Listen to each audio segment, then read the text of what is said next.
തെരഞ്ഞെടുപ്പിനോടനുബന്ധിച്ച് സംയുക്ത റെയ്ഡ് സംഘടിപ്പിച്ചു. 2026 നിയമസഭാ തെരഞ്ഞെടുപ്പിനോടനുബന്ധിച്ച് തൃശൂർ എക്സൈസ് ഡിവിഷന്റെയും വാഴച്ചാൽ ഫോറസ്റ്റ് ഡിവിഷന്റെയും നേതൃത്വത്തിൽ സംയുക്ത റെയ്ഡ് സംഘടിപ്പിച്ചു.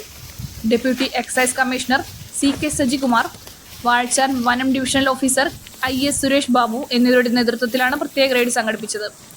അതിരപ്പള്ളി, പൊരിങ്ങൽകുത്ത്, കണ്ണങ്കുഴി, വാച്ചിമരം എന്നീ വനാതിർത്തികളിലാണ് റെയ്ഡ് സംഘടിപ്പിച്ചത്. Kollathirumedu range forest officer Albin Antony, Irinjalakuda excise inspector Ninu Mathew, Kollathirumedu deputy range forest officer Sasikumar C, Chalakudy assistant excise inspector KK Raju, Kollathirumedu section forest officer KB Sajith Kumar എന്നിവർ റെയ്ഡിൽ പങ്കെടുത്തു.